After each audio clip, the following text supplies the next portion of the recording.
첫 번째 수업입니다. 이론 수업이고 법인세를 이제 입문하는 거예요. 법인세 입문하는 수업이고 시험 목적상 이론 문제는 한 문제 나옵니다. 또는 두 문제. 한 문제가 거의 한 문제니까 배점으로 치면 2점짜리입니다. 2점짜리. 그래서 이론에는 크게 포지션을 두지 말고 접근을 하시고, 내가 이론 공부를 더 열심히 해서 점수를 많이 따고 싶은 그런 과목이 있다라면 세무회계 상급이라는 문제 또는 2급이라는 시험이 법인세가 한 7문제에서 8문제 정도 차지하고 있습니다. 법인세법 총칙, 법인세의 과세 대상과 납세 의무자 이렇게 합니다. 과세 대상이라는 말과 납세 의무자, 이 납세 의무자는 부가세법에서도 잘 나오고 소득세법에서도 잘 나오고 그냥 법인세법에서도 어떻게 표시하고 있는가. 법인세의 과세 대상은 몇 개인가 이렇게 보시면 됩니다. 지금 현재 과세 대상은 지금 현재 여기서 제가 세 가지로 되어 있죠. 각사소득, 청산소득, 토지등 양도소득 이렇게 세 가지로 되어 있는데 하나 더 있어요. 하나 더 있는데 그 한 놈은 뒤에 나오지만 사실상 없어진다고 해놓고는 아직 안 없어지고 버티고 있는 놈이고, 과거에서부터 지금까지 과세 대상, 세금을 때리는 대상은 세 가지로 소개를 하고 있습니다. 그런데 우리 시험은 얘가 나오는 겁니다. 우리 공부는 뭐 하는 거냐면 각 사업 연도 소득을 공부하는 수업이다. 그렇게 보시면 됩니다. 이제 얘를 이제 각 사업 연도 소득이라고 하는데 나중에 이제 공부하면 각사소득 이렇게 해요. 각사소득. 우리 과세 표준을 과표 하듯이 얘도 각사소득 이렇게 이야기하고, 얘는 청산하고 나서 생긴 소득에 대해서 어떻게 과세를 하는가. 얘는 토지 같은 거를 양도했을 때, 이제 법인이 양도했을 때 어떻게 세금을 때리는가 이렇게 보는 겁니다. 여기 보면 이제 각 사업 연도, 우리 주제가 얘입니다. 우리 수업의 주제가 각 사업 연도 소득을 만드는 거야. 각 사업 연도 소득을 만드는 거고, 각 사업 연도 소득은 1회계 기간 동안 법인의 입금에서 송금을 차감하여 산출한 금액이다. 이걸 각사소득이라고 합니다. 그냥 산식은 이제 뒤에 나오는데, 여기서 이제 중요한 단어는 입금이라는 단어와 이제 송금이라는 단어죠. 입금이라는 단어는 말 그대로 모양상 봐도 플러스 느낌 나는 거죠. 소득세법에서는 총수익 금액이라고 합니다. 소득세법에서는.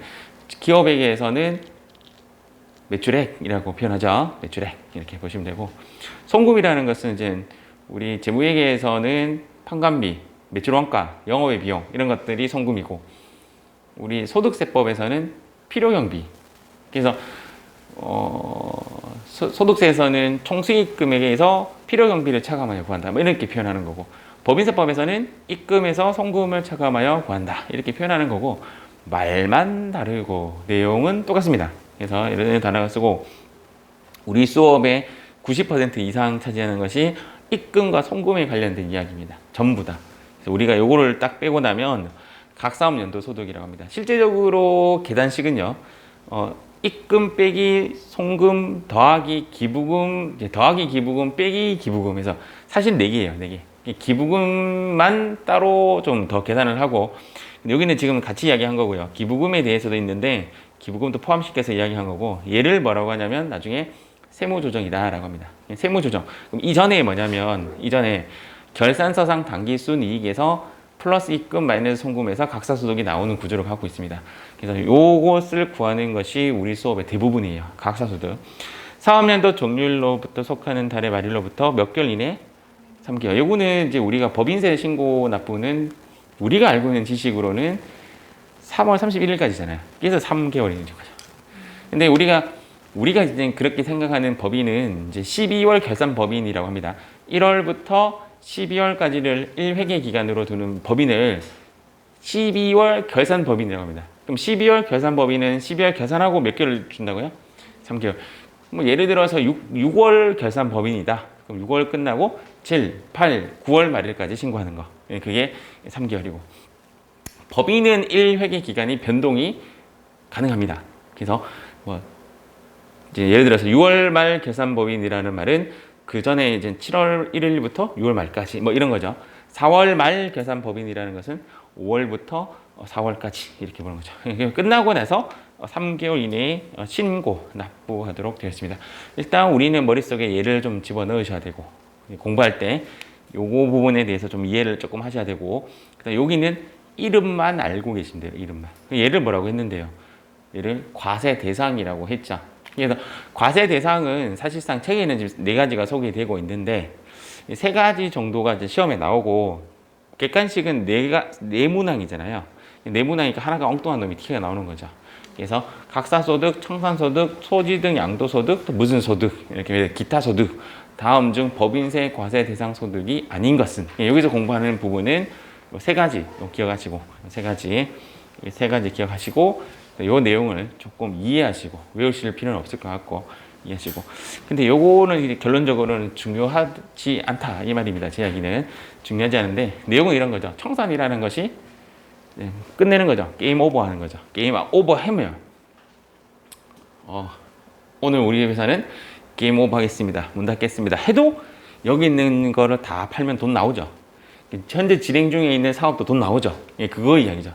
법인이 해산 또는 합병, 분할하는 경우에 잔여 재산, 남아있는 계약에 대해서 그 다음 자기 원래 있는 자본 총액을 다 빼고 나서 공제해서 산출한 금액이 청산소득이고 거기에 대해서 세금 내야 된다. 이런 뜻입니다. 그래서 잔여 재산 가액에 자기 자본 딱 빼고 나면 나머지 이익으로 보는 거죠. 거기에 대해서 과세 표준을 보고 3개월 이내 신고해야 된다. 토지 등 양도소득의 내용은 이제 무슨 내용이냐면, 야, 네가 법인이 왜 토지가 왜 필요해? 이런 이야기입니다.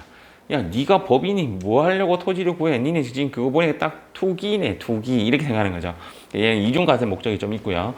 비사업용 토지를 양도할 때는 부동산 양도에서 산출한 금액이라 되어 있는데, 이제 주택가, 비사업용 토지, 주택가, 비사업용 토지는 여기서도 세금 때리고 여기서도 세금 때리는 약간 이중적인 성격이 있고, 여기에 대해서 부동산 양도가에서 또 세금 더 매기는 형식이고, 나중에 법인세와 함께 신고하도록 되어 있기 때문에 프로그램에는 우측 하단이 있어요. 우측 하단에 있는데 시험에는 이 부분은 일단 입력하는 문제는 안 나옵니다. 그래서 우리가 알고 있는 제목은 각사소득, 청산소득, 토지 등 양도소득에 대해서 과세한다 정도만 알고 계시면 될 것 같습니다.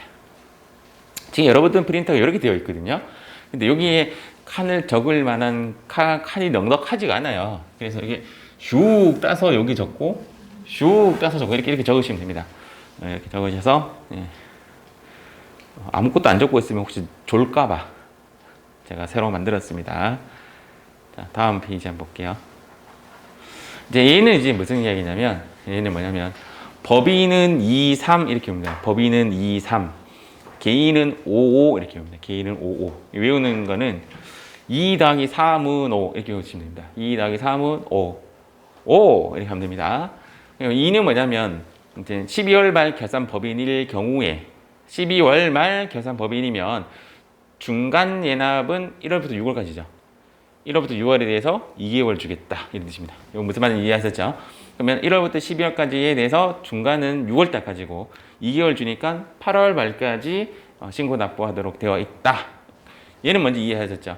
확정 신고는 1월부터 12월까지를 몇 개월 더 주겠다? 3개월 더 주니까 3월 말까지 이렇게. 그럼 얘는 추측 가능하시겠습니까?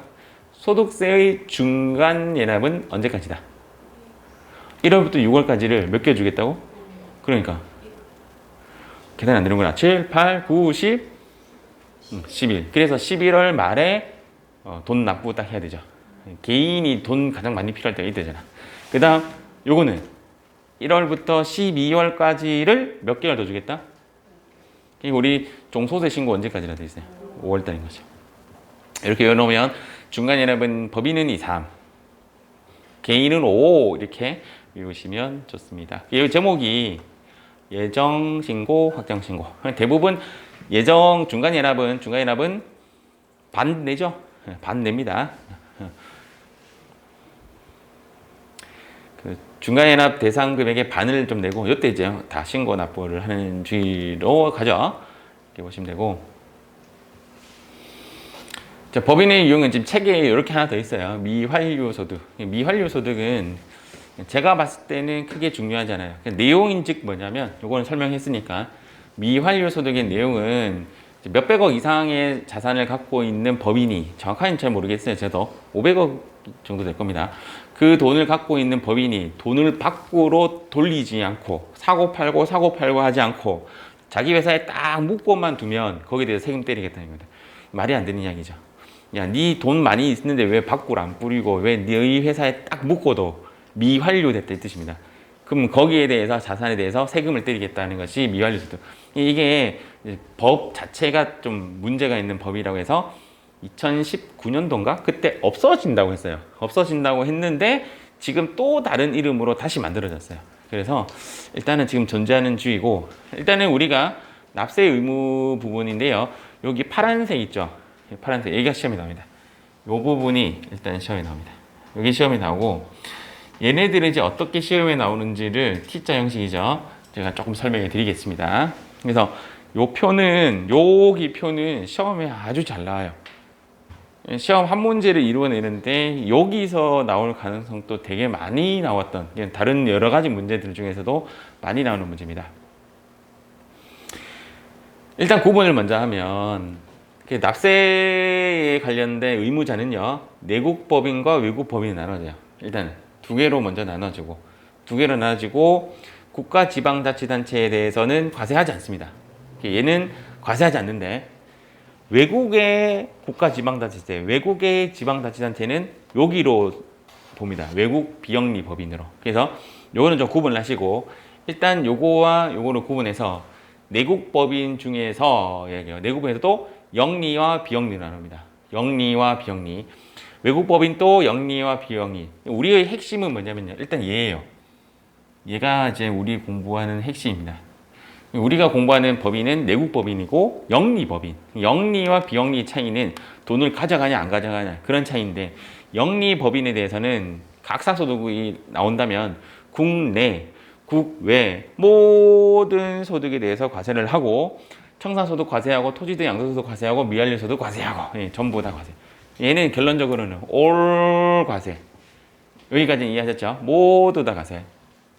비영리 법인은 국내에는 맞는데 수익 사업에 대해서만 과세를 한다 이렇게 되는 거죠.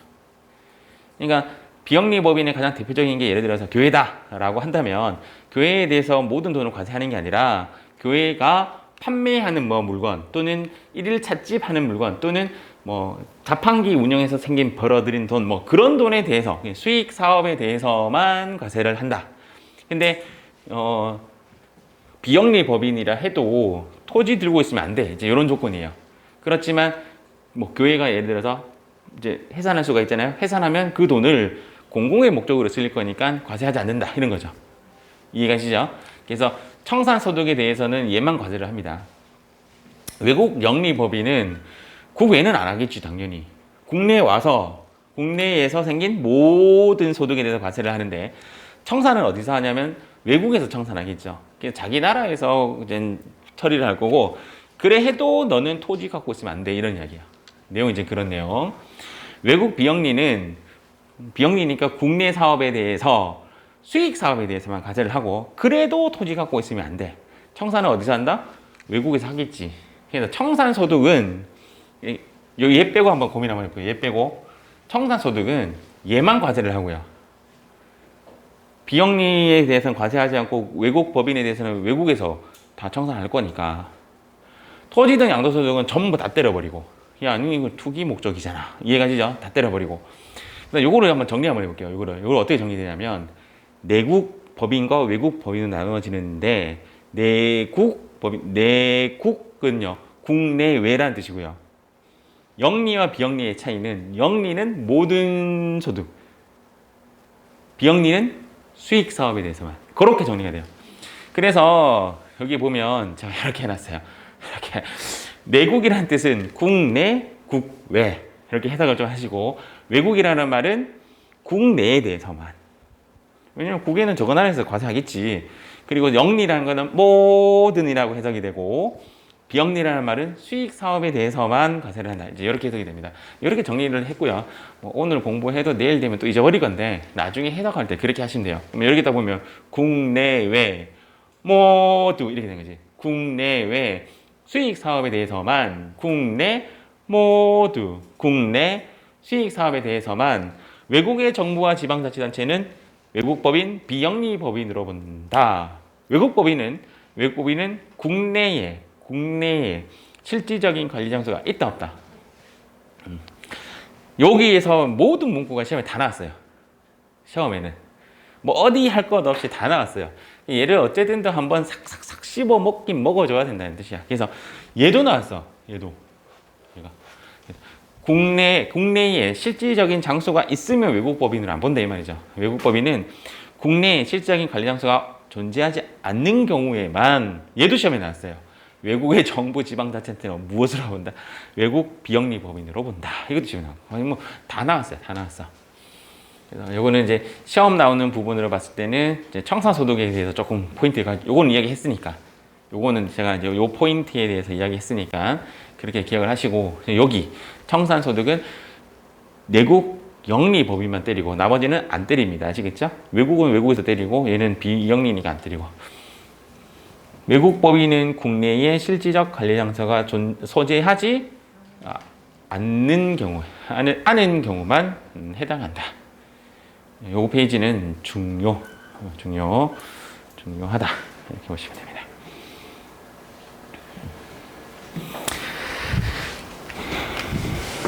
미환류 쪽은 시험에 안 나올 건데 제가 한번 구경 한번 해봅시다. 미환류 소득 법인세 뭐 이렇게 해석이 되어 있죠. 이렇게 여기 있네요. 미환류 소득. 네. 이거 네. 각 사업의 종류율 현재 자기 자본이 500억을 초과하는 법인이 내국 법인이 투자 임금 등으로 환류하지 아니한 소득이 있는 경우 돈을 안 돌렸다는 겁니다. 미환류 그 금액에 대해서 100분의 20%를 세금 때리겠다 이렇게 되어 있죠. 맞죠? 이 내용이 그런 내용입니다. 그런 내용. 자, 이렇게 보시면 되고 참고를 한번 봤습니다.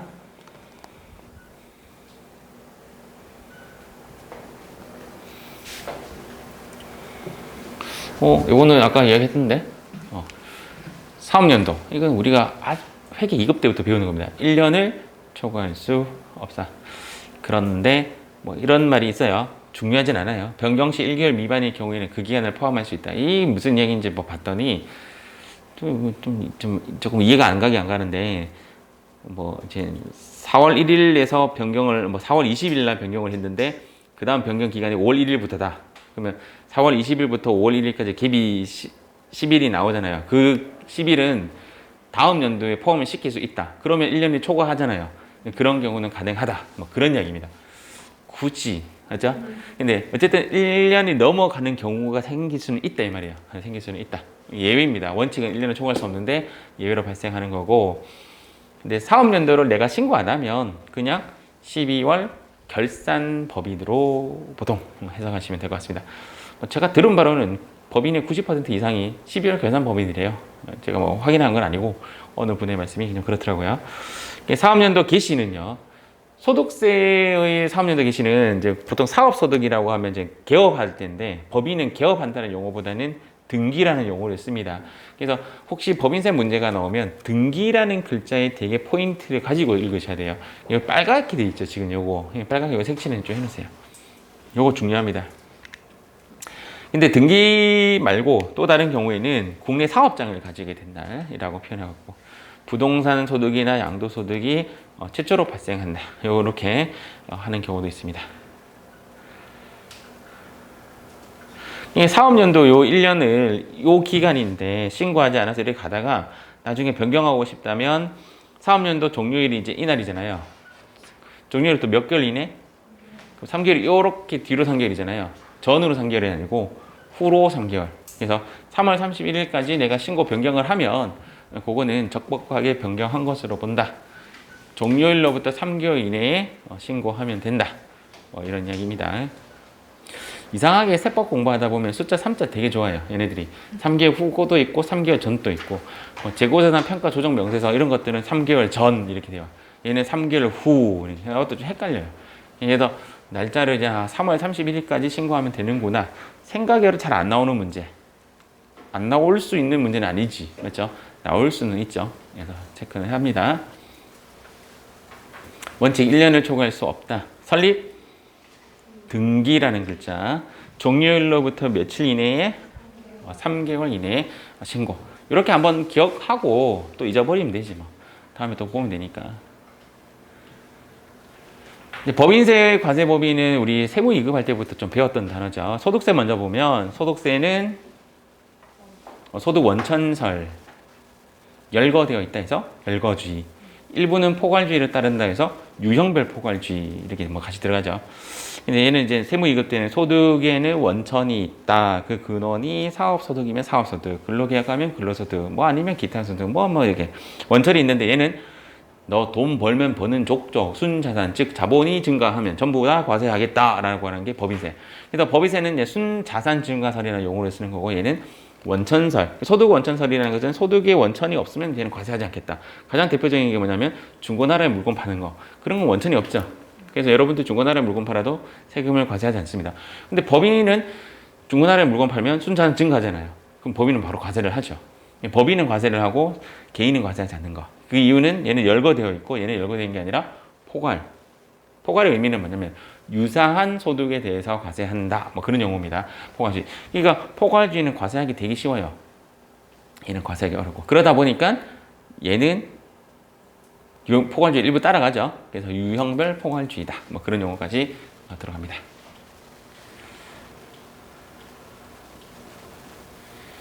자, 납세지는요. 납세지는 아까 등기라는 단어가 되게 중요하다 그랬는데 등기부장 본점 또는 주사무소 뭐 이렇게 되어 있고 사업의 실질적 관리장소 이렇게 되는데 요거보다는 여기 한번 보세요. 외국 법인은 국내 사업장 소지지 이렇게 되죠.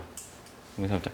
얘는 등기부장 소지지고 얘는 국내 사업장 소지지 이렇게 되어 있고 아까 이야기했던 대로 부동산 소득이나 양도소득이 최초로 발생한 날 했을 때 외국 법인이라는 것은 우리나라에 사업의 실질적 관리 장소가 있는 거예요, 없는 거예요? 없는 거니까 얘랑 매칭하면 틀린 거죠. 이해가십니까?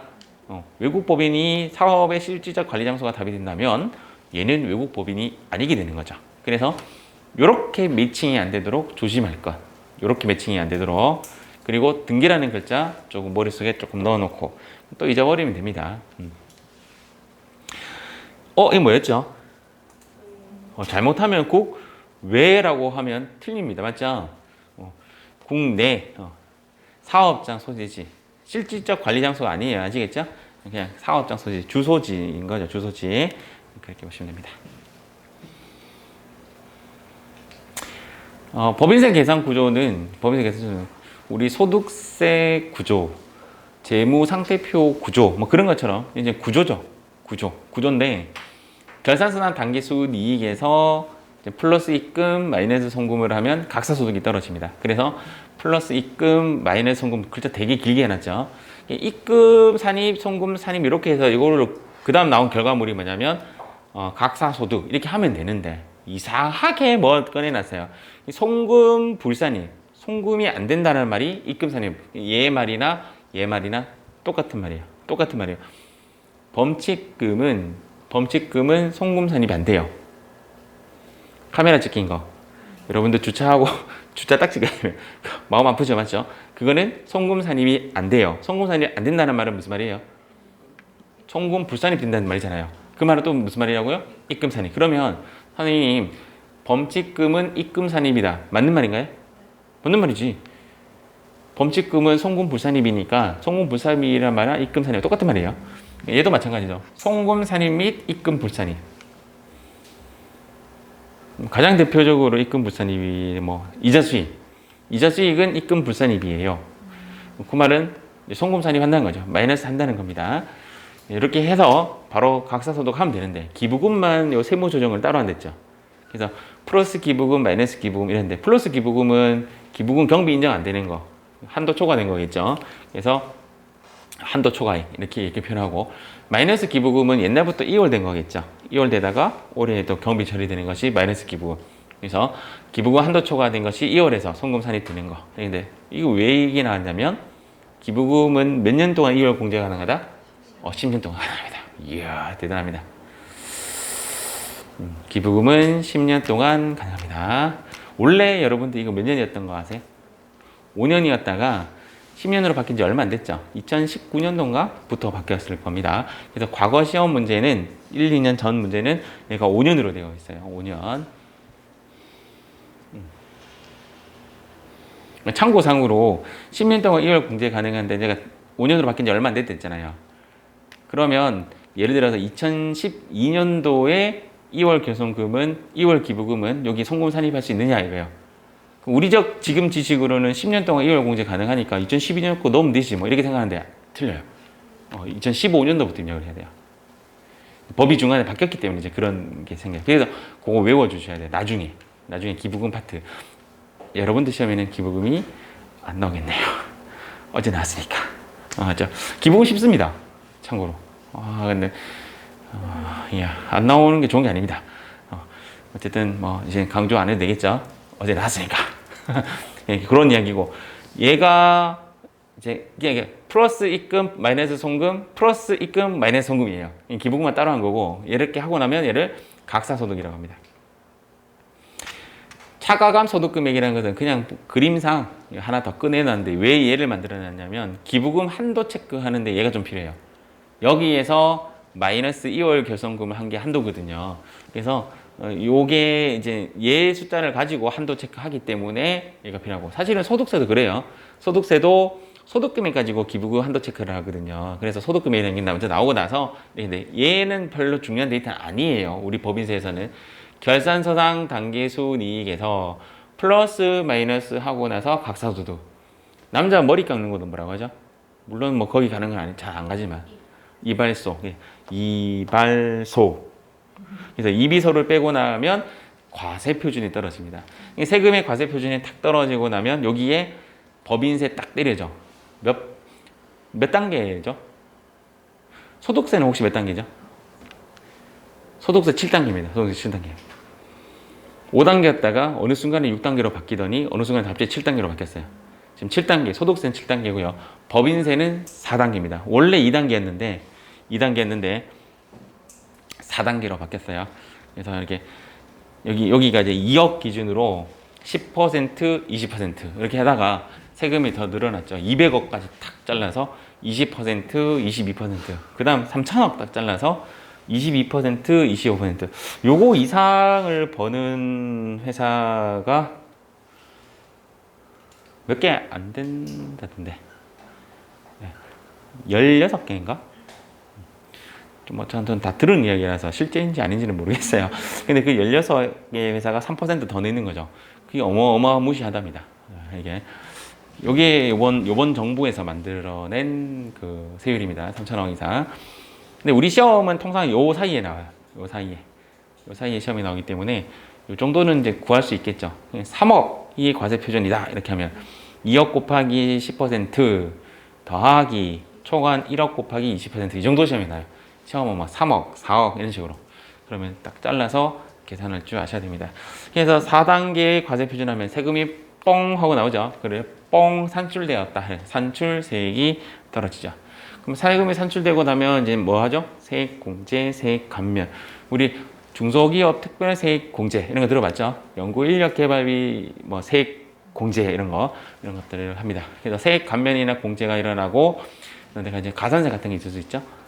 우리 가장 많이 나오는 가산세 중에 하나는 간이영수증을 가졌다. 그러면 간이영수증 가졌으니까 3만 원 초과분에 대해서 2% 가산세. 또 많이 내는 것 중에서 시험에도 잘 나오지만 지급명세서 가산세, 맞죠?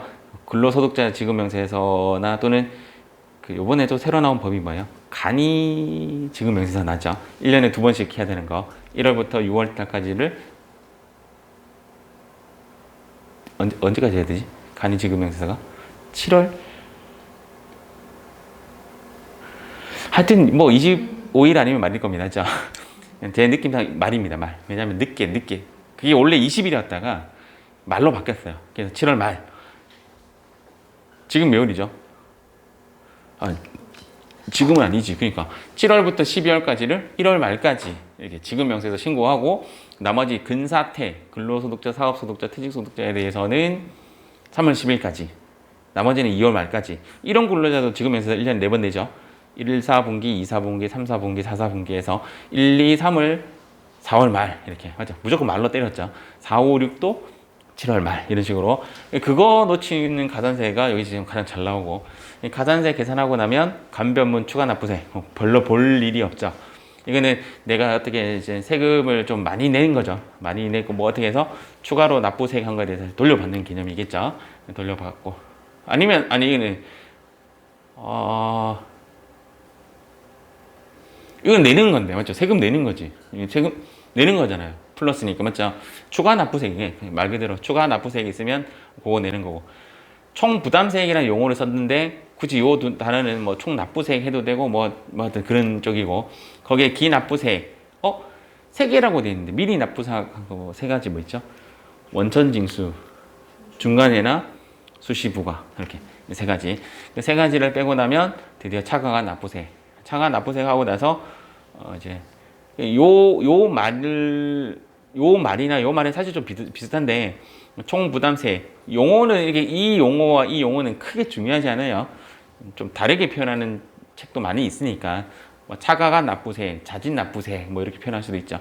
어쨌든 얘가 결론적으로 내가 납부해야 할 세액이다. 이게 실제적으로 뭐죠? 내가 총 부담하는 그 금액이고 요거는 내가 미리 낸 거니까 사실은 이것이 아니 이게 중요한 단어죠. 맞죠? 얘가 내 세금인 거죠.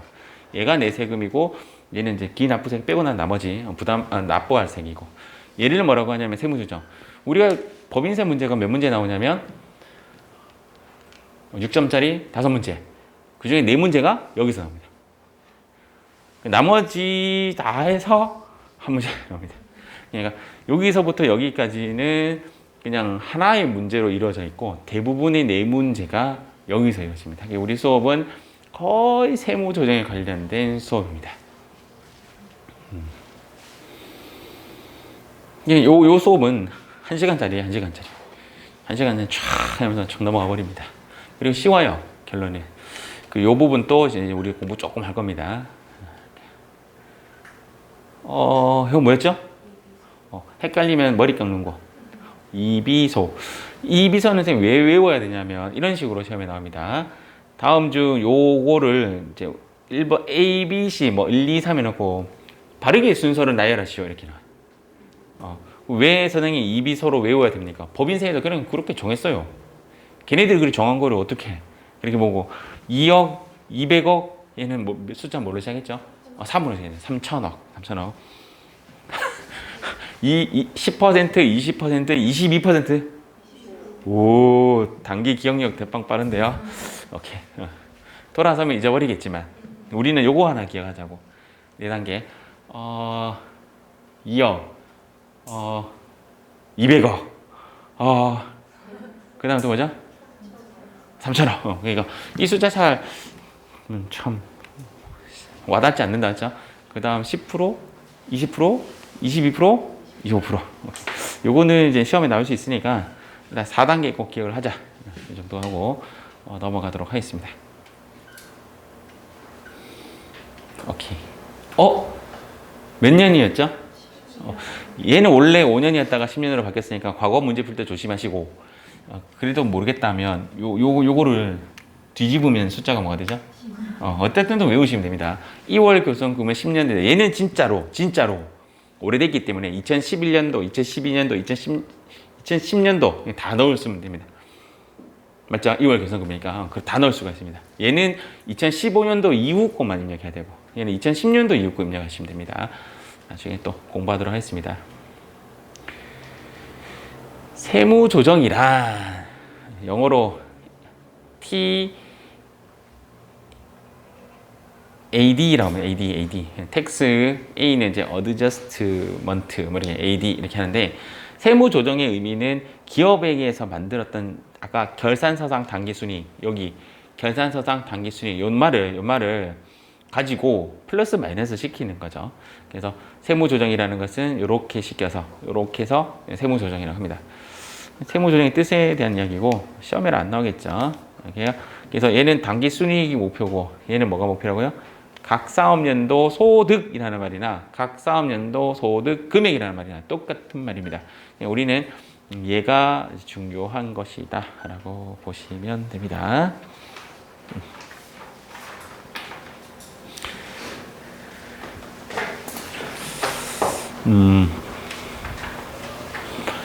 결산 조정, 결산 조정. 우리가 이제 두 가지 조정을 배우는데요. 세무 조정이 두 가지. 하나는 결산 조정, 하나는 신고 조정. 시험에는 어떤 식으로 나오는가? 다음 중 결산 조정 사항이 아닌 것은, 다음 중 신고 조정 사항이 아닌 것은. 느낌은 이제 어떻게 가지시면 되냐면, 결산 조정은 해도 되고 안 해도 되고, 신고 조정은 무조건 해야 되고. 이게 두 가지가 가장 큰 차이입니다. 결산 조정은 해도 되고 안 해도 되고의 의미는 뭐냐면, 내가 결산서에 반영해야만 경비 처리가 되는 거고, 결산서에 반영하지 않으면 경비 처리가 안 됩니다. 근데 신고 조정은 뭐냐? 결산서에 반영 안 했다 하더라도 무조건 경비 처리가 되는 겁니다. 그런데 내가 결산 조정에 반영했다면 당연히 신고 조정에선 빠지겠죠. 했으니까. 그런 이야기인데, 결산 조정 사항이 좀 우리 시험 문제 좀 많이 나오는 케이스. 신고 조정은 나오면 좀 어려운 케이스. 우리 입장에서는 이게 신고 조정이 좀 어렵고, 대부분의 문제는 전부 다 결산 조정이에요. 감가상각 해도 되고 안 해도 되고, 그렇죠. 감가상각 안 하면 되지 뭐, 하기 싫으면. 그러면 걔는 결산 조정. 감가상각을 좀 보니까 이런 거죠. 송금매매, 입금에는 없고요. 송금매만 있고, 감가상각비라는 한도가 있죠. 한도가 있고, 그 다음 해도 되고 안 해도 되고, 시기 조정이 가능하고, 감가라는 데이터 자체가 추정 데이터입니다. 이거 딱 보자마자 몇 퍼센트 감가되는지 어떻게 알아요? 맞죠? 그런 가장 대표적인 게 또 있죠. 대손. 대손 또 이제 계산 조정. 물론 일부 대손은 신고조정입니다. 일부 대손은. 근데 일단은 이런 식이고. 결산서에 계산되어 있는 경우에 한해서 이게 이제 결산 조정에 관련된 내용인데, 지금 와닿지 않습니다. 지금 와닿지 않는데, 시험에 나올 때 다음 중 결산 조정 사항인 것은 아닌 것은 이렇게 했을 때, 저는 추천을 얘를 외우는 것보다는 신고 조정 사항을 외워주시는 게 조금 더 낫죠. 한쪽을 좀 외우시는 게 좋은데, 감가 추정 데이터 봤죠? 맞죠? 여기에 대손, 얘도 추정 데이터죠. 1% 못 받을 것이라 가정한 돈 이렇게 하기 때문에 얘도 그렇고, 얘는 감액 손실, 충당금 이런 것 자체가 추정이죠. 근데 충당이라는 것 자체가 뭐 대손 충당금도 있고 퇴직급여 충당금도 있는데, 퇴직급여는 확실한 추정이죠. 추정이 거의, 얘는 나가면 100% 돈이 나가야 되는 돈, 어쨌든 추정이잖아요. 그래서 요즘 퇴직급여 충당금은 경비 인정이 안 되고 퇴직연금 가입해야만 경비 인정이 되는데, 퇴직연금 같은 거는 신고조정이에요. 그것만 좀 따로 좀 나와서 어쨌든 얘는 추정이죠. 추정. 일시상각 충당금 또 이것도 얘는 이제 결산도 되고 신고도 되는데 시험에 얘는 잘 안 나오는 케이스. 감가상각을 한 방에 다 하는 거, 뭐 그런 겁니다. 그래서 일시상각 한다는 이제 그런 뜻이고, 이제 우리가 좀 결산 조정에서 좀 기억을 해야 되는 부분은 감가, 대손, 퇴직급여 이 정도 좀 기억을 하시고, 우리가 실기를 하다 보면 얘는 신고 조정입니다. 얘는 결산 조정입니다. 이런 이야기를 좀 합니다. 그런 부분 조금 더 기억하시면 됩니다. 그래서 결론적으로 여러분들을 괴롭히는 놈은 결산 조정이 아니에요. 신고 조정이 여러분들을 괴롭히고, 얘네들은 이렇게 시험에 안 나와요. 요거는 이제 제가 결산 조정 사항들의 특징들에 대해서 설명을 한 거고, 또 있네요. 이렇게. 요거 칸 좀 채워보세요. 칸 채우고, 끊어갈게요. 송금에만 있고 한도가 있습니다. 감가상각 한도 있잖아요. 대손 충당금 1%라는 거 있잖아요. 시기 조정 가능, 불가능? 가능. 해도 되고, 안 해도 되고. 감가, 대손, 이것도 가릴걸. 퇴직, 이렇게 하시면 됩니다. 이번에는 신고 조정 사항인데요. 일단은 신고 조정은 아까랑 비교하면, 아까는 송금에만 있는 사항이지만 얘는 입금에도 있고 송금에도 있고 뭐 이렇게 표현하는데 중요하진 않아요. 시기 조정이 불가능하고 강제 조정 사항입니다. 무조건 해야 되는 건데, 결산서에 계산 기록되어 있든 계산이 되어 있든 안 되어 있든 상관없이 법인세법상 송금으로 인정되는 항목이다. 가장 대표적인 게 이제 감가상각 의제라는 용어가 있습니다. 감가상각 의제, 용어가 좀 어려운데, 어떠한 식으로 이제 세액 감면을 받은 법인은 감가상각을 내가 해도 되고 안 해도 되고 이렇잖아요. 맞죠? 그거 안 돼. 야, 니 감면 받았어? 그러면 너 감가상각 한 걸로 해. 이렇게 하는 거죠. 그런 것을 감가상각 의제랍니다. 나중에 또 나오는 단어 중에 헷갈리는 단어 중에 하나가 즉시 감가상각 이런 게 있어요. 즉시 의제 감가상각. 의제라는 말이 막 또 들어가니까 헷갈려요. 그거는 즉시가 포인트예요. 바로라는 뜻이고, 얘는 무조건이라는 뜻이에요. 감가상각 의제는 이제 무조건 감면에 받은 법인은 무조건 감가상각 해야 한다. 퇴직연금 우리 돈 불입했잖아요. 팩트가 돈 넣었잖아요. 그럼 무조건 경비 처리해야 된다. 뭐 이런 얘기입니다. 이게 이슈죠. 이슈. 이번 시험에 나왔어요. 이론 시험으로. 이번 시험에 나왔습니다. 업무용 승용차는 이젠 실기로도 나올 거예요. 이제 프로그램에 업무용 승용차가 없었는데 갑자기 생겼어요. 생기면서 얘도 실기로도 이제 나올 거예요. 우리 책에는 지금 안 나와요. 그래서 이 전반에서는 제가 업무용 승용차 입력하는 거 한번 보여드렸어요. 저도 모르는데 모르는 사람한테 가르친 거예요. 책에도 안 나오는데 다른 프로그램 있잖아요. ERP 프로그램 거기는 나와 있어요. 그거랑 이제 비슷하게 이제 설명을 해드렸는데 어려운 게 아니니까 제가 나중에 여러분들도 마지막에 얘가 저희 제 그 루트의 23번째 강의에 나와요. 업무용 승용차 이렇게 할 건데 알고 계신지 모르겠지만 2016년도부터 시행이 됐습니다. 그래서 꼭 직원 전용 보험에 가입을 해야 되고 연간 몇 년 무조건 감가상각 몇 년을 칵 찍어서 5년 콱 찍어가지고 연간 한도 800만 원까지 감가상각은 800만 원까지 물론 비용은 1,500만 원까지 딱 한 개를 딱 틀에 박아놨죠. 그래서 무조건 무슨 법으로? 정의법으로 안 하면 안 돼. 무조건 해야 돼 감가상각을. 그래서 그 세무조정이라는 거 2번 해서 이렇게 연간 800만 원 한도로. 그리고 시험에 이번 시험에 나온 게 뭐가 나왔지? 뭐 이런 내용이 나왔는가? 이런 내용이 나왔는데 맞냐 틀리냐 뭐 그런 문제가 나왔어요. 그런 문제가 나왔고 또 하나 더 추가한다면 정액법으로 무조건 해야 돼요. 그러니까 얘가 강제 조정 사항이에요. 강제 조정 사항. 업무용 승용차는 하나 추가가 됐습니다. 5년 800만 원 800만 원 5년을 곱하면 뭐가 되냐면 원래 원금이 4천만 원짜리 차죠. 우리나라에 4천만 원짜리 국산차 뭐 정도 되죠? 그랜저 정도 되죠.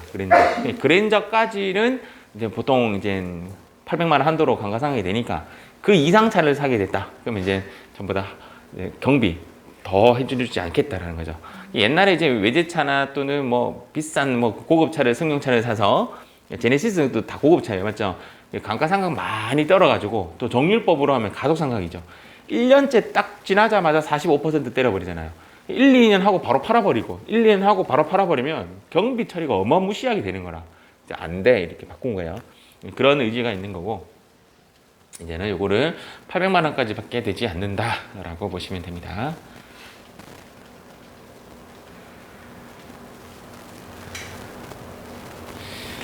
이제 우리가 공부하는 것 중에 하나가 또 나오는 단어가 소득 처분이라는 단어가 되게 많이 나와요. 세무 조정하고 나서 이 세무 조정을 어떻게 소득 처분하느냐 뭐 이런 이야기인데 세무 조정은요. 나중에 법인세 공부할 때 제가 그런 이야기했는데 법인세법 수업이 이렇게 표현할 수가 있습니다. 회계 1, 2급 세무 2급 공부 안 해도 이 수업은 참가할 수가 있습니다. 1, 2, 1번. 하나도 연결이 안 돼요. 2번은 뭐냐면 쉽습니다. 생각외로 프로그램이 개발이 너무 잘 돼 있어요. 무슨 얘기냐면 세무조정이라는 것을 나중에 F3라는 단축키를 탁 누르면 자동으로 세무조정이 탁 돼요. 두 번째 소득처분이 더존이라는 프로그램 아시죠? 더존은 안 돼요. 안 되는데 이 세무사랑 프로그램은 자동으로 돼요. 그러면 결론적으로 뭐가 어려운 거예요? 그러니까 F3 딱 눌렀을 때 자동으로 안 되는 놈이 어려워요. 그게 우리 시험에 잘 틀리고 소득처분이 헷갈리는 게 있죠. 그런 게 조금 틀리고. 그래서 소득처분은 자동으로 되는데 소득처분이 뭐냐면 법인세법상 그거 복리후생비 아니야. 그거 직원에게 월급 준 거야. 이렇게 이야기하는 거죠. 무슨 이야기냐면 이 사람이 너무 근무를 잘해가지고 고급 승용차를 직원에게 선물로 준 거지. 회사가. 그러면 우리는 개정 과목을 복리후생비처럼 떨었단 말이에요. 그러니까 법인세법이 웃기지 마라. 그게 무슨 복리후생비냐. 차를 월급 모양으로 해서 준 거네 이렇게 보는 거죠. 차만큼 돈을 준 거라고 보는 거죠. 이해가시죠? 너 경비처리 그러면 안 돼. 안 돼. 경비처리 불인정 당하고. 두 번째는 뭐냐면 그 사람이 차를 받았죠. 그 사람이 차를 받았으니까 그를 뭘로 본다? 상여로 본다는 상여. 급여로 본다는 거죠. 그러니까 뭐 내야 돼? 소득세 내야 돼. 그겁니다. 그거. 그래서 결론은 소득처분의 내용은 이런 거예요. 법인세법상 뭐 세금이 인정되고 경비 인정되고 안 되고는 세무조정이고 세무조정은 법인세법에서 끝내고 법인세법이 소득세법한테 이르는 거예요. 야, 있잖아. 이 친구 급여 받았다. 이렇게 내가 너한테 일러준다 하면 이제 소득세법이 찾아가가지고 세금 때려버리는 거죠. 인정상려 해가지고 양식 하나 있죠. 그 양식 이렇게 써서 내면 소득세를 냅니다. 그래서 법인세법상 소득이 사내의 유보라는 말이 무슨 말이냐면 남아있는 것을 유보라고 합니다. 유보되었는지 또는 밖으로 나갔는지를 밝히고 만약에 사배로 유출됐다면 그 땡땡 소득에 대해서 일러주는 행위를 소득처분이라고 합니다. 그것을 이제 이렇게 전문용어로 귀속자를 명확하게 하는 절차라고 합니다. 누가 가져갔냐라는 겁니다. 누가 가져갔냐. 그거 한번 볼게요. 뒤에 누가 가져갔냐에 대해서.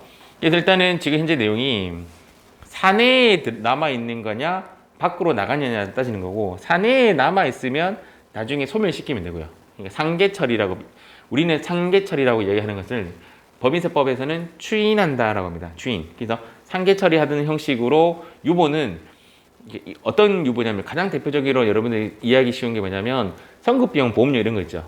시기가 지나가면 선급비용, 보험료가 다시 역전이 되어서 비용 처리되잖아요. 그런 선급비용을 사내에 유보되었다고 하고 시간이 지나면 다시 상계 처리돼서 없어지잖아요. 그것을 법인세법에서는 추인이라는 용어를 쓸 뿐이에요. 추인해서 없어지는 그런 작업을 하는 거고, 이제 문제는 사회 유출이 문제죠. 밖으로 나간 거, 안에 남은 것들 말고 밖으로 나간 거는 소득자를, 이제 귀속자를 명확하게 표현해야 되는데 귀속자가 크게 이렇게 네 가지로 보는 거죠.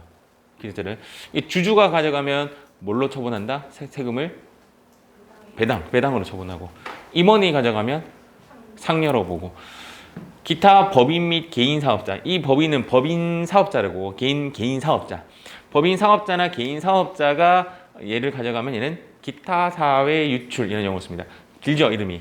그래서 이렇게 파란색 글자 보이죠? 기사라고 합니다. 기사. 원탁의 기사. 기타라고 많이 표현 쓰고 정확한 용어는 기타 사회 유출이라고 합니다. 기타 나머지 이외 개인 등이 또 다른 비반복적으로 가져가는 소득이 되면 기타 소득 이렇게 처리를 하는데, 참고로 우리 시험에는 기타 소득이 나온 적이 없습니다. 우리 시험에는 항상 요 세 가지가 나옵니다. 항상 세 가지가. 그래서 주임기라고 합니다. 주임기. 화살표는 여기 여러분도 아마 돼 있지만 밑에서부터 위로 쭉 올리는 그런 그림이 하나 그려져 있죠. 이렇게. 여기 이제 무슨 얘기냐면 중복되는 경우는 아래가 우선순위가 높다 이렇게 보시면 됩니다. 중복되는 경우가 뭐냐? 주주이면서 임원인 거야. 주주이기도 하고 임원이기도 해. 그러면 얘 처리해. 상여 처리하겠다. 이런 이야기입니다. 주주이기도 하고 법인이기도 해. 기타 사유유출로 처리한다. 이럽니다. 시험에 가장 잘 나오는 것은 일단 이 두 개예요. 일단 이 두 개고, 소득처분에 대한 모습만 구경 한번 해볼게요. 지금 이제 여러분들이 이제 프로그램을 가동했을 때 조금 전차 보여드리겠습니다. 이렇게 프로그램을 가동하고 이제 세무 1급으로 들어가서 경영과 회계 이렇게 한번 들어갔을 때 여기에 상단에 보시면 여기 법인 조정이라고 있습니다. 맞죠? 법인 조정을 제가 클릭하고 소득 금액 조정 합계표비 명세서라는 걸 제가 클릭을 하고 여기에 제가 한번 해볼게요. 임원이라고 그냥 쳐볼게요. 그냥 임원. 그럼 임원 이렇게 해서 엔터 탁 치면 여기 탁 조회가 되죠. 그럼 옆에 여기에 뭐라고 되냐면 조정 내용. 맞죠? 조정 내용. 제가 임원 상여금 한도 초과라고 하겠습니다. 임원 상여금 한도 초과. 임원에 대한 상여 지급 규정을 초과하여 지급한 금액에 대해서는 송금 불산입하고 상여 처분함 이렇게 돼 있죠. 소득 처분까지 엔터 딱 치면 이렇게 자동으로 소득 처분 딱 나와요.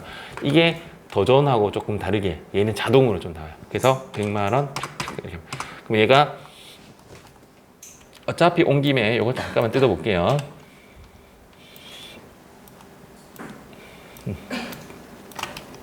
자, 이거 좀 지울게요. 이거 지우고 이거 하나 가지고만 뜯어볼게요.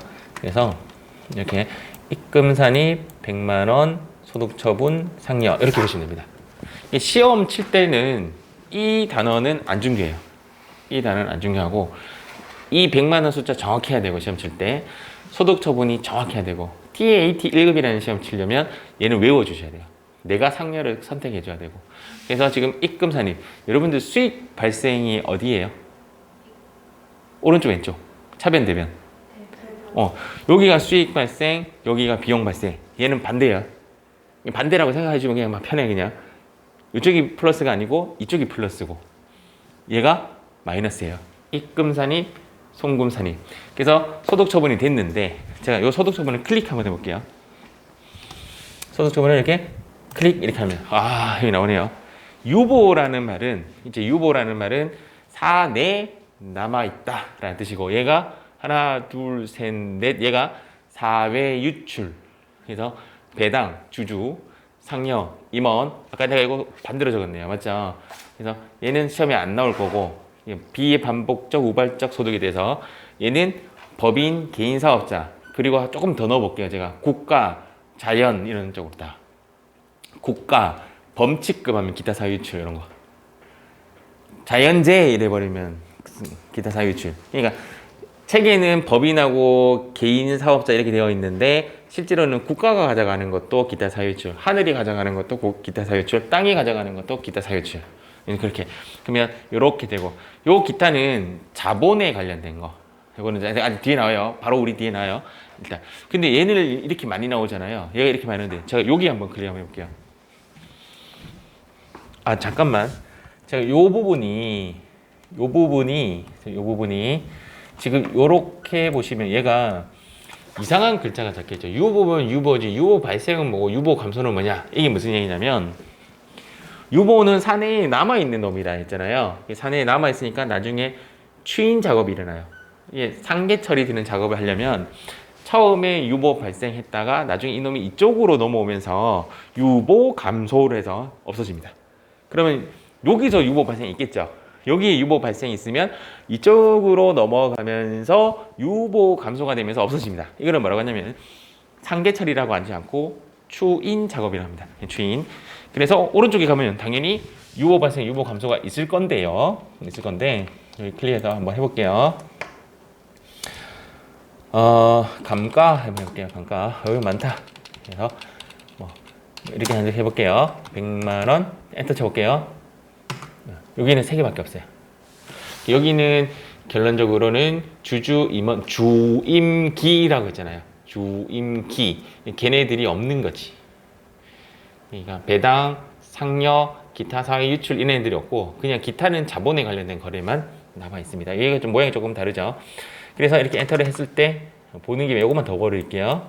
법의조정 2에 법인세 과세표준 세액조정 계산을 가보면 이렇게 됩니다. 그래서 금방 했던 자료가 뭐냐면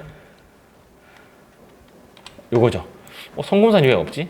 잠깐만요. 이거 왜 이래?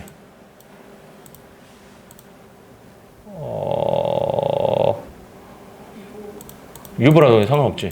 떠야 되는데 엿 하고 부르기 이렇게 지금 무엇이 일어났냐고요? 세무 조정이 일어났죠. 얘는 이제 딴 데서 지금 기부금을 입력해서 그래요. 이렇게 요 모양이 지금 아까 우리 공부했던 결산사상 당기순이익에서 쭉 하고 나면 무엇이 떨어진다? 각 사업연도 소득금액이 있고 그 다음 토지 등 양도소득이 탭으로 따로 나와 있다. 맞죠? 요거는 시험에 안 나오더라. 아시겠죠? 미완료 소득도 있네요. 요것도 사실 저도 잘 몰라요. 일단 클릭하면 이런 식으로 한 번 더 세금을 때리게 되어 있는데 저도 시험에 안 나오는 부분은 잘 몰라요. 일단 이런 부분이고 처음에 입사하면 사원, 두 번째 입사하면 두 번째 입사가 아니지. 승진하면 대리, 그 다음 다시 할게요. 사원 다음에 뭐죠? 주임이지. 주임기. 이건 모르겠어요. 주임기 이렇게 기억하시고 화살표는 밑에서부터 위로 올라간다는 거. 주임기 화살표. 왜 그러냐면 시험에 나오니까 이런 문제가 나와. 자, 사회 유출된 금액이 이제 이것이 출자고 임원이고에게 기록되는 경우에는 출자이고 임원이면 답은 상여가 답이다 이 말이에요. 이런 문제가 나온다 이 말이에요. 그때는 여기 주임기, 사원, 주임 대리, 과장, 다음 차장, 부장 맞나요? 저는 끝까지 올라가 본 적이 없어서 주주는 뭐라고요? 배당. 임원은 상여. 근데 임원뿐만 아니라 직원도 상여예요. 직원도 상여고 임원 아닌 뭐 이사, 자기건 뭐 모두 다 상여예요. 상여. 사실은 상여를 다른 말로 소득세법으로는 근로소득이다. 그런 얘기고요. 기타 법인 및 개인 사업자는 기타 상유출. 보통 어느 누군가 이익을 보았을 것이라 추측되는 건에 대해서 소득 처분하고 소득 처분 후 얘는 차후 재조정을 하지 않습니다. 그러니까 유보만 재조정을 하는 거고 유보가 아닌 경우는 재조정을 필요로 하지 않는다. 그렇게 보시면 됩니다.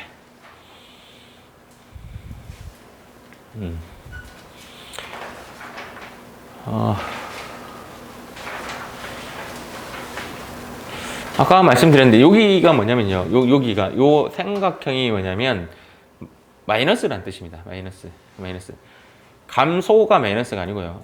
삼각형이 마이너스. 이게 송금이라는 뜻이에요. 그러니까 아까 여기가 입금, 여기가 송금이었잖아요. 그래서 여기가 입금에서 유보 발생되면 송금에 가서 유보 감소되는 거고 얘는 송금에서 유보 발생되면 입금에 가서 유보 감소된다. 이렇게 처리가 된다. 이거를 뭐라고 한다? 추인이다 라고 합니다. 그래서 이 추인한 작업은 어디서? 자본과 적립금 조정 명세서 을에서 관리를 한다. 빨간색인 이유는 제가 시험장 가서 틀렸기 때문에 자본과 적립금 조정 명세서라는 게 있는데 이것도 눈으로 보면 저놈도 이해가 갑니다. 눈으로 한번 보고 제가 설명해 드릴게요. 지금 이렇게 프로그램이 있는데 여기 프로그램에 갔더니 여기 있네요. 자본과 적립금 조정 명세서라고 있죠, 맞죠? 예, 클릭 한번 해볼게요. 예, 클릭을 해서 조회 한번 해볼게요. 자, 조회를 했더니 금방 건설용 요거 건설용 장비 감가상 한도 초과해서 100만 원 들어와 있네요. 감소해. 여기 이름이 뭐라고요? 자본과 적립금 조정 명세서 을지라는 뜻이에요. 자본과 적립금 조정 명세서 얘는 갑지. 얘는 자본과 적립금 조정 명세서 을지. 을지에 아까 우리가 100만 원 넣었는데 왜 하나만 들어왔지? 아까 한 개는 상여였잖아. 그러니까 상여는 안 불러와줘요. 유보만 불러와줘. 유보가 지금 감소 칸에 들어갔기 때문에 감소에 들어갔고 이 갑지는 참고로 자본금에 관련된 이야기만 적혀 있는 게 갑지. 얘는 뭐겠어요? 결손금 2월 된 거에 대한 기록지. 이게 세 가지가 같이 있어요. 하나에. 을지를 먼저 작성하고 갑지를 작성하는 형태를 띠고 있습니다. 얘는 그냥 재무상태표에 있는 자본에 관련된 것을 그냥 노가다 형식으로 입력한 거고 얘는 유보 잔액에 대해서만 적는 서식지입니다. 적는 게 아니라 불러와치기가 되는 거죠. 그래서 자본과 적립금 조정 명세서 을에서 관리한다. 이게 객관식으로 제가 몇 번 봤어요 또. 저는 언제 드렸냐면 아직도 기억나는 게 세무회계 2급 칠 때 기억이 안 나는 거예요. 이거 분명히 뭐한데 글자 너무 길잖아. 그래서 시험 칠 때 그렇게 한번 틀리고 나면 내리속에 칵 박힙니다. 그리고 그렇게 틀린 제자들은 강하게 저한테 압박을 받는 거죠. 이렇게 보시면 되고 보통 우리가 이제 유보 처분하는 정의하는 게 뭐냐면 자산이나 부채에 관련된 세무 조정이 일어나면 유보 처분합니다. 자산이나 부채에 대한 거, 자산이나 부채에 대한 조정이 일어나면 유보로 처분을 합니다. 참고 수익이나 비용에 관련된 조정이 일어나면 소득 처분이 없습니다. 그러면 우리 계정이 5가지가 있잖아요. 자산, 부채, 자본, 수익, 비용 이렇게 5가지가 있단 말이에요. 자산, 부채, 자본, 수익, 비용. 예를 들어서 이걸로 한번 제가 따져볼게요. 선생님, 우리 회사에 일회용 커피를 구입을 했는데 복리후생비 써야 되는데 접대비 썼어요. 이런 이야기예요. 그러면 복리후생비라는 계정 과목을 오류로 접대비로 뭐가 정답인지 모르겠지만 복리후생비가 아니라 접대비라는 뜻이잖아요. 그럼 비용이 비용으로 조정되는 거죠. 이거는 세무 조정이 일어나지 않습니다.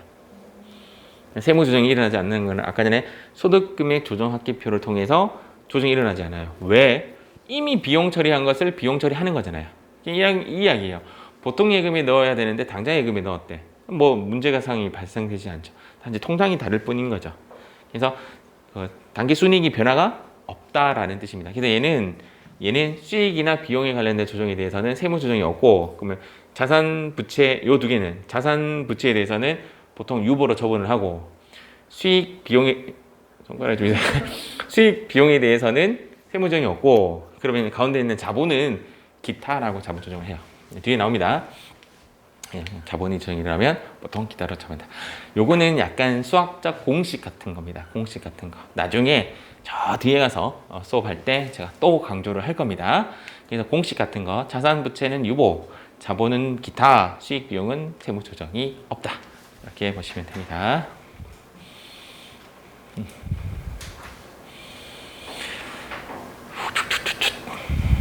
소득 처분 유형 스토리, 기타. 아까 전에 자본에 관련된 겁니다. 자본 조정이 일어나면 기타로 처분한다. 사회 유출되지도 않고 자본의 차이도 유발하지 않는 경우, 회계상 자본과 세부상의 자본 구성 항목만 다른 경우, 그때는 자본 조정이 일어나면 기타 처분으로 한다. 이렇게 정의를 하고 있습니다. 요거는 이제 책에 명시되어 있는 부분인데, 특수한 경우의 소득 처분은 제가 해석을 다르게 한번 해볼게요. 얘는 무조건 외워라, 그런 뜻입니다.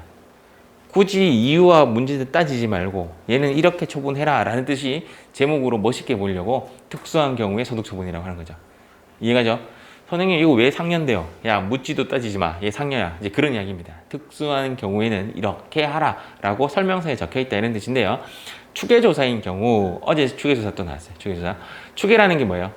추측해서 계산한다는 뜻입니다. 그러니까 내가 장부에 적어서 장부에 적혀있는 대로 기록을 해서 답을 내는 형식이 아니라, 우리 소득세 할 때는 추계조사에서 뭐 단순경비율, 기준경비율 이라는 것이 보통 추계소득이라고 얘기하죠. 그럴 때는 내가 보통 우리 시험에 나오는 게 2월 결손금을 적용하지 않는다, 뭐 그런 이야기 하는 것처럼, 그런 추계조사를 해가지고 딱 봤더니 얘가 조금 뭐 그래 뭐 누락이 됐어. 그럼 전부 다 대표이사가 먹은 것으로 본다 이 말이에요. 이해가죠? 그 다음 천재지변이, 근데 추계조사이지만 천재지변, 장부가 날라갔어. 이거는 고의성이라는 이야기고, 고의성이 있는 거고, 얘는 고의가 없는 거죠. 비바람이 몰아쳤는데 컴퓨터에 들어가 있던 나의 모든 자료가 다 지지직거리면서 날아가 버렸어요. 백업했던 컴퓨터까지 물 다 먹었어. 안 돼. 그러면 천재지변이라고 해서, 그때는 천재지변, 하늘이 먹었다, 땅이 먹었다, 기타 사유 유출로 처분이 가능하다. 이때는 또 2월 결손금 공제도 가능해요. 어제 시험에 나왔던 게 그거예요. 시험이 뭐였냐면, 추계조사인 경우에는 무조건 2월 결손금이 안 된다, 뭐 그런 문구가 나왔어요. 아닙니다. 추계조사 중에서도 천재지변에 의한 경우에는 2월 결손금 공제가 가능하다. 소득의 기속자가 불분명한 경우, 야, 누가 먹었냐? 빨리 나와. 너야? 대표이사가 다 먹은 걸 보겠다. 이해가죠? 이 가장 대표적인 게 뭐예요? 회사에서 직원들에게 휴가비를 다 준 거예요. 휴가비를 줬는데 그걸 기록 안 한 거야. 그러면 전부 다 누가 먹은 것으로 본다? 대표이사가 먹은 것으로 본다. 그런 이야기입니다. 소득의 귀속자가 불분명하다라는 뜻이죠. 맞지요? 오케이. 이것도 그냥 외워야 되는 상황입니다. 무조건 지금 안 이어져요. 얘는 지금 안 이어지니까 이런 게 있구나 하고 넘어가시고, 시험 치기 전날에 한번 와서 다시 한번 훑어보세요. 그래서 접대비가 한도 초과됐다. 접대비 한도 얼마예요?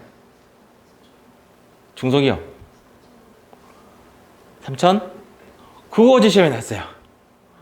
시험 되게 단순하게 나왔죠. 접대비의 중소기업 한도는 얼마인가? 이 나왔어요. 오, 세상에. 3,600? 3,600. 그거 나왔어요. 1번. 답 1번이었어요. 우리 죽어라 이래 공부해도 문제 그래 나오면 땡큐예요, 노 땡큐예요. 그런 식으로 문제가 나온다니까. 근데 그 문제는 어디서 배우냐면 실기 가서 배워요. 그러니까 실기 수업에 이론이 다 어우러져 있습니다. 어우러져 있고, 접대비 한도 초과 이건 3,600만 원 넘어버리면 무조건 기타 사회 일줄로 처분한다. 이런 거죠. 선생님 고가가 뭐 누가 먹었어요? 이래 간다면 접대비 한도 초과한 거 솔직히 먹었겠지 뭐. 농담 삼아 그런 거고, 어쨌든 그런 거. 기부금 한도 초과해. 업무 무관 자산, 가비금 지급이자 송금 무자립에, 채권자 불분명 사채이자 등의 원천 징수 상대. 요거는 뒤에 가서 설명해 드릴게요. 요거는 좀 중요하고, 요 별표. 요 별표. 요거 별표. 요 두 개는 이제 시험에 좀 자주 나오는 문구. 어떻게는 참 뒤에서 가르쳐 줄게요. 뒤에서 이런 게 좀 중요하다만 요거 한도 초과 요거랑 요거 요건 하늘이 먹었으니까 추계결정이라고 하면 천재지변 등의 추계결정하면 하늘이 먹었다 땅이 먹었다 이렇게 생각하시면 됩니다. 이런 거는 지금 외울 게 아니라 책에는 지금 명기되어 있어서 지금 현재 여러분들이 보고 있는 PPT는 아까 제가 보여드렸던 그 페이지에 나와 있는 글을 제가 요약 정리해서 올린 거예요. 그러니까 내가 따로 공부해서 따로 올린 게 아니라 그 책 보고 제가 적은 거예요. 그래서 요거 보고 나서 책에는 서술 형식으로 쭉 적혀 있습니다. 쭉 한번 읽어보시면 싹싹싹싹 들어올 겁니다. 저는 이제 여기에 이제 요약 정리만 해서 보여드리고 있습니다. 요거 한번 볼게요.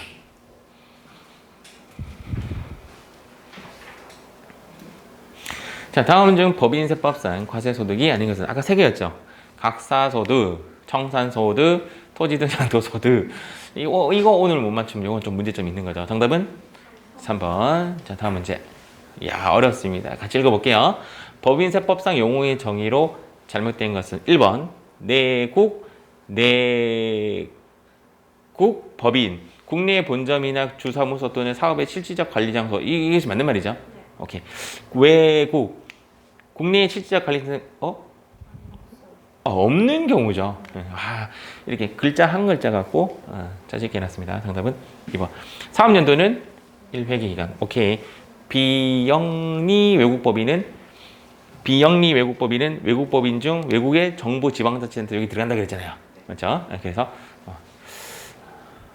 말은 길지만 핵심 포인트만 읽으면 정답은 2번이 정답이 됩니다. 자, 사원 다음이 뭐라고요? 여기 여기 안 적혀있네. sorry. 다시 주임기 아시겠죠? 주임기 임원 또는 사용인은 임은 상여. 요거 먼저 가볼게요. 주임기 기타 법인이나 이는 뭐죠? 기타 사회 유출이 되죠. 틀렸고 주는 뭐죠? 배당이고 임원인 주주는 임이 걸리지.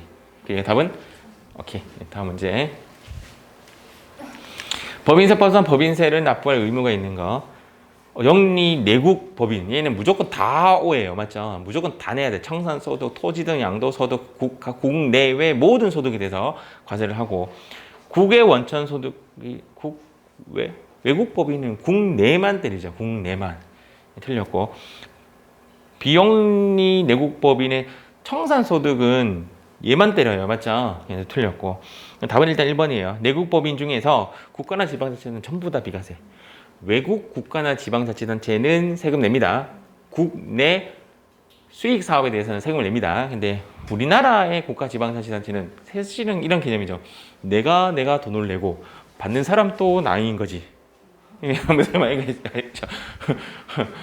우리 막 고소득시잖아요. 이렇게 막 세 명이서 고소시면 아내한테 돈을 잃어도 아내 잃은 그 돈이 내 돈이고 내 돈이 네 돈이고 네 돈이 내 돈이고 아내끼리 치고받는 거 의미가 없죠, 맞죠? 그런 이야기입니다. 그런 이야기. 답은 1번. 사업연도를 변경하려는 법인은 종료하고 나서 몇 개월 이내? 오케이, 3개월 이내. 법인세법 특징에 대한 설명이 가장 잘못된 것은 순자산 증가 잘 맞죠? 소득 원천설 소득세. 오케이. 잘못된 거니까. 법인세 과세 소득이 소득이 있는 금액의 계산 규정은 수익 등의 명칭, 형식, 그리고 실질 내용에 따라 맞는 말 같지 않습니까? 꼭 책이 안 나와도 내가 국세청장이라면 맞는 말 같고. 세 번째.